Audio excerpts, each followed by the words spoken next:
Listen up, because this isn't just another startup story. It's a straight-up saga of betrayal, hustle, and the kind of revenge that tastes sweeter than a perfectly iced oat milk latte. I'm Nora Quinn, a 27-year-old coder with a knack for spotting market gaps and a tendency to stress-eat gummy bears when life gets messy. When my so-called mentor, a Silicon Valley big shot, stole my idea and tried to pass it off as his own, I didn't just curl up and cry.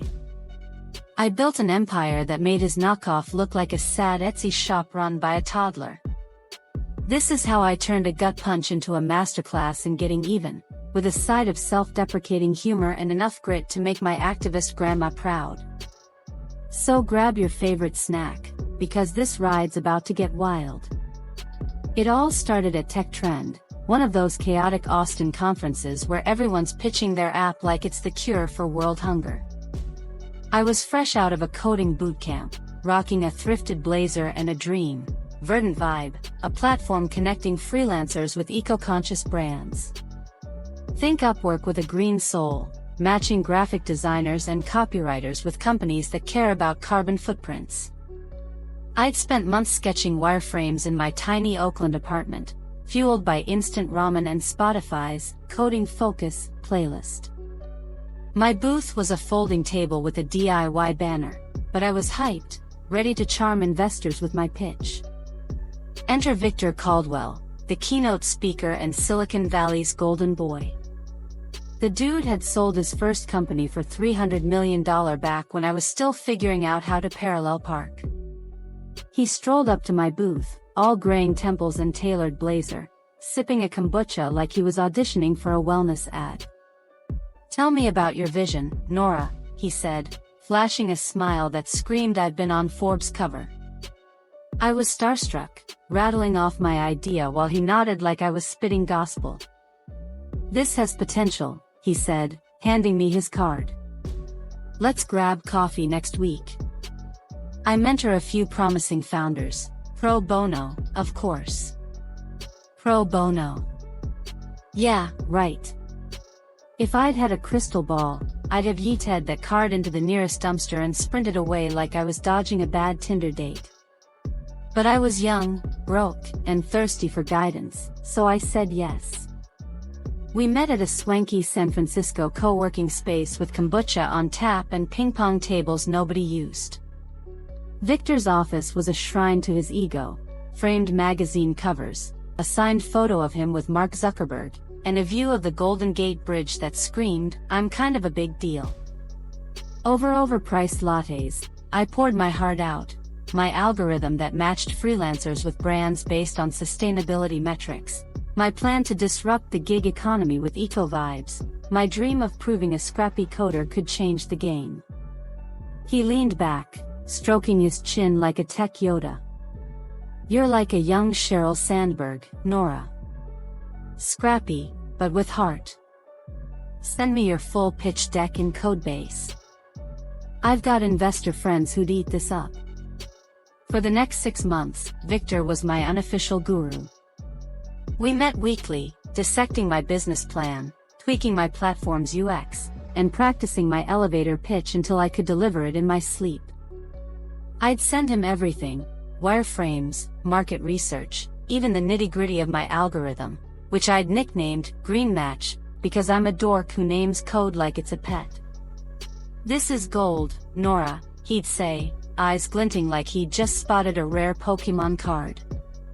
"Keep it locked down until we're ready to launch." Loose lips sink startups. I trusted him completely, which, in hindsight, was dumber than wearing socks with sandals.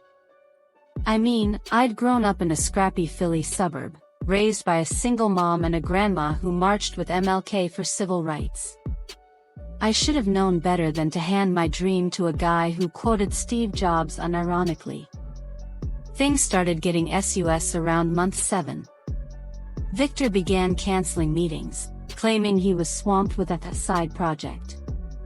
"Nothing compared to VerdantVibe," he'd say, waving it off with a smile that didn't quite reach his eyes. My gut started doing backflips, whispering, "Girl, something's off." I ignored it at first. Dude was a legend, right? Maybe he was just busy. But then I caught him dodging my questions about his investor intros, and my spidey sense went full DEFCON 1. One night, fueled by Red Bull, insomnia, and a true crime podcast about corporate espionage, I decided to play digital detective. I started with a deep dive into Victor's online footprint. His LinkedIn was a shrine to self-promotion, but nothing suspicious. Then I checked X, where he'd been hyping a game-changing venture. No details, just vague buzzwords like disrupt and sustainability. My heart was pounding like I'd just run a 5K as I Googled his name plus new startup. That's when I found it, a press release on some sketchy tech blog, announcing Green Gig, Victor's new platform launching in 3 months. The description? A freelancing marketplace for eco-conscious brands, powered by a revolutionary matching algorithm. My stomach dropped faster than a TikTok trend. This wasn't inspired by my idea, it was my idea, repackaged with a slicker logo and Victor's name slapped on it like he'd birthed it himself. I sat there, staring at my laptop in my cluttered apartment, feeling like I'd just been sucker punched by Muhammad Ali in his prime. My dream, the one I'd poured my soul into, was being stolen by the guy I'd trusted to help me soar. I wanted to scream, cry, maybe hurl my laptop out the window, but, it was my only one, so I didn't. Instead, I called my best friend, Maya, a paralegal who's basically the Olivia Pope of my life. "Nora, this is straight up intellectual property theft," she said over FaceTime, her voice crackling with righteous fury. "You need proof, and you need it yesterday. Then we bury this dude." She was right. Confronting Victor without evidence would be like showing up to a rap battle with no bars. So I channeled my inner Nancy Drew, laced with a dash of Elle Wood's pink power determination, and got to work. First, I combed through our email history like a forensic accountant. Every file I'd sent Victor, pitch decks, wireframes, algorithm specs, was time-stamped, proving I'd shared them months before his press release. I found a particularly shady email where he'd asked me to send my full code base for a developer friend to review. Spoiler alert, there was no developer friend. Just Victor, plotting to yeet my work into his own project. I also noticed he'd been cagey about his team, so I cross-referenced his LinkedIn connections. 2 of his new hires were ex-colleagues from his last company, both with rap sheets for jumping ship with proprietary info. One had even been sued for trade secret theft but settled out of court. Red flags? More like a full-on crimson parade. Still, I needed more than emails and vibes. Enter Ethan, a hacker-turned-ethical consultant I'd bonded with over bad coffee at a hackathon. "Nora, you owe me a lifetime supply of ramen for this," he grumbled, but he agreed to dig into Victor's digital trail. Ethan was a wizard, the kind of guy who could find your high school MySpace page in 10 minutes.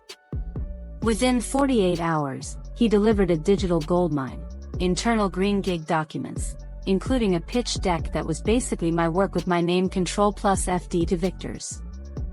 There was even an email from Victor to his CTO that made my blood boil. "Nora's algorithm is the backbone. We launch before she figures it out, or we're screwed." I wanted to teleport to his office and yeet his kombucha into the bay, but I stayed calm, saving everything to an encrypted drive labeled Victor's funeral. At this point, I was a mess of emotions. Fear gnawed at me. What if Victor's connections gave him an edge? What if I'd poured 2 years into a dream just to watch it get snatched? But beneath the panic was rage, hot and sharp, like biting into a ghost pepper. Victor thought he could steamroll me because I was young, broke, and a woman in tech, 3 strikes in his outdated playbook. He didn't know I'd grown up fighting for every scrap, from scholarships to internships. My grandma, who'd faced down cops with hoses during the civil rights movement, used to say, "Nora, don't get mad, get even, and make it legendary. She'd marched with MLK, stood firm when the world tried to break her, and her fire burned in me now. Victor was about to learn he'd picked the wrong coder to mess with. I needed a plan, and I needed allies who'd ride or die. First stop, Priya, my old bootcamp instructor, now a venture capitalist running Green Seed Ventures, a firm focused on women-led startups. I met her at a noisy Mission District taqueria, sliding a USB drive across the table like we were in a spy flick. Over Al Pastor tacos, I laid out my evidence, emails, timestamps, Ethan's hacked docs. Priya's eyes narrowed as she scrolled through my dossier. This is disgusting, Nora. Victor's been coasting on his rep for years, preying on young founders. Let's make him choke on his own ego. She agreed to fund VerdantVibe with $500,000, no strings attached, but with one catch. I had to launch before Green Gig and dominate the market so hard Victor would be left eating dust. Next, I looped in Maya's boss, Rachel, an IP attorney who lived for cases like this.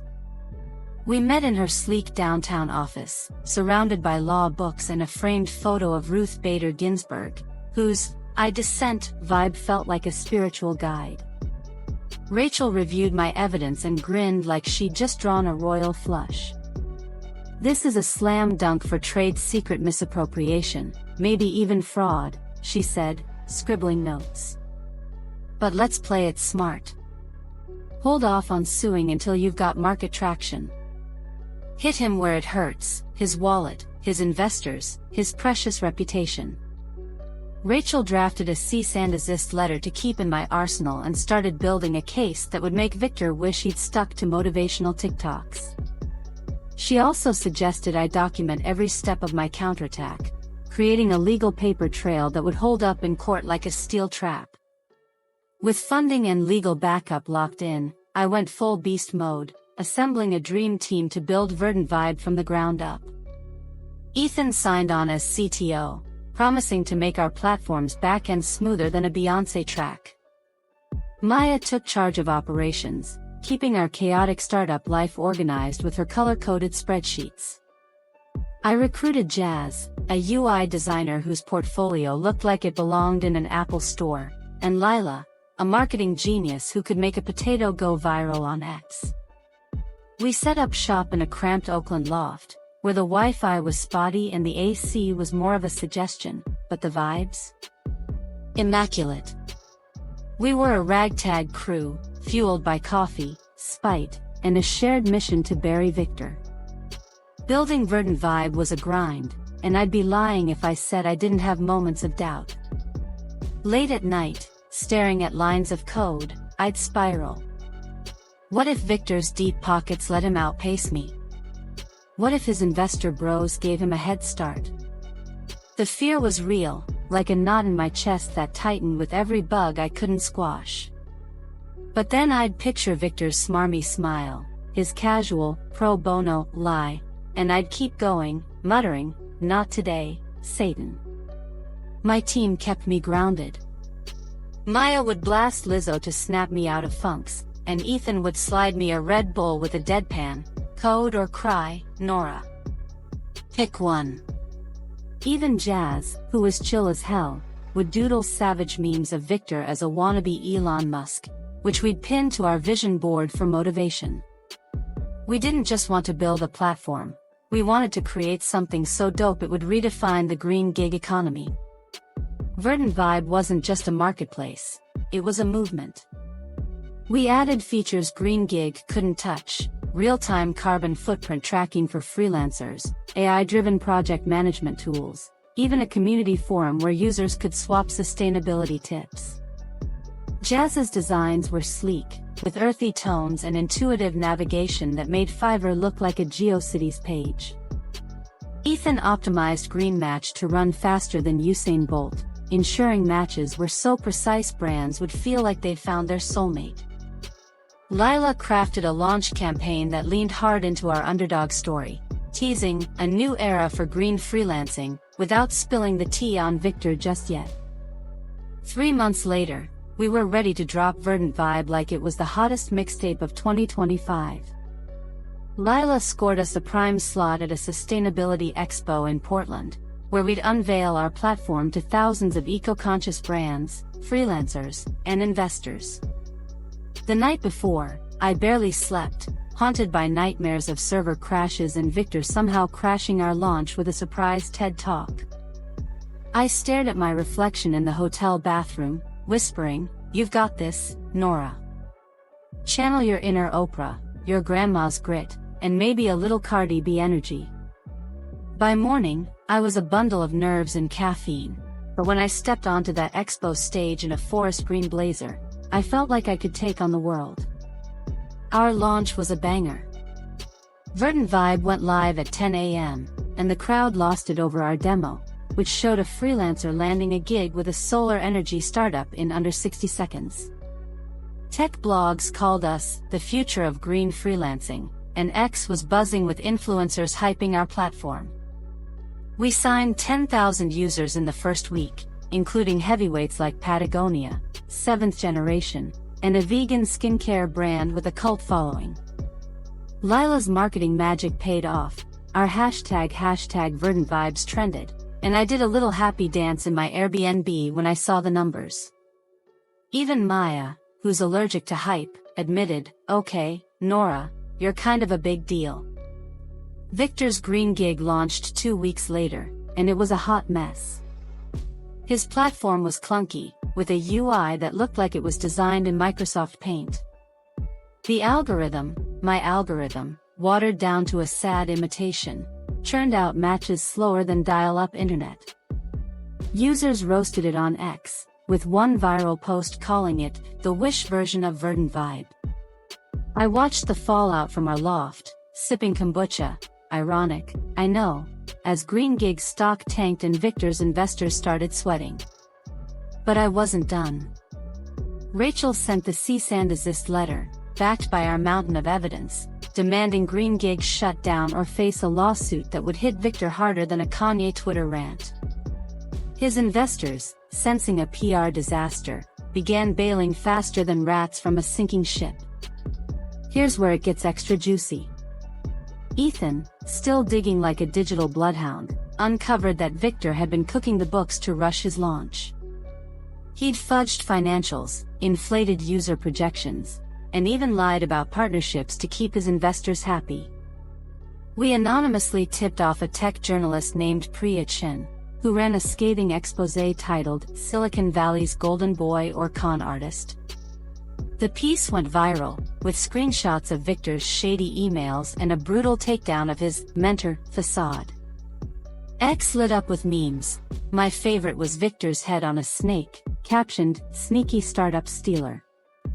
His reputation tanked harder than a reality show reunion, and I'll admit, I felt a twinge of savage joy knowing I was the one pulling the strings. But the real flex came 6 months later, when VerdantVibe hit a $10 million valuation with series of funding on the horizon. I was invited to speak at Tech Trend in Austin, the same conference where I'd met Victor. Standing on that stage, I couldn't resist a subtle jab. "Some people think they can steal your ideas and get away with it," I said, channeling Maya Angelou's wisdom about rising above defeat. "But when you've got passion, proof, and a little hustle, you don't just survive. You build something so big it casts a shadow over your enemies." I didn't name Victor, but the audience connected the dots, and X exploded with speculation about the thief who'd crossed me. One user even dug up Victor's old keynote speech and spliced it with clown music. Iconic. Victor tried to save face with a LinkedIn post about missteps and learning opportunities, but it was like trying to put out a forest fire with a water gun. Green Gig folded, his investors sued, and last I heard, he was teaching entrepreneurship at a community college in Nevada, probably quoting jobs to a room of bored undergrads. Meanwhile, VerdantVibe hit 50,000 users, with brands like REI and Method clamoring to join. Forbes named me to their 30 under 30, and I got a DM from a producer asking if I'd consider a TED Talk. I laughed, thinking, me, a TED Talk, I'm just a coder who loves gummy bears. But maybe I'd do it, if only to flex on Victor one last time. Looking back, the betrayal stung like 1,000 paper cuts. There were nights I doubted myself, wondering if I was crazy to take on a Silicon Valley titan. But every time I faltered, I thought of my grandma, who'd faced tear gas and worse to fight for justice.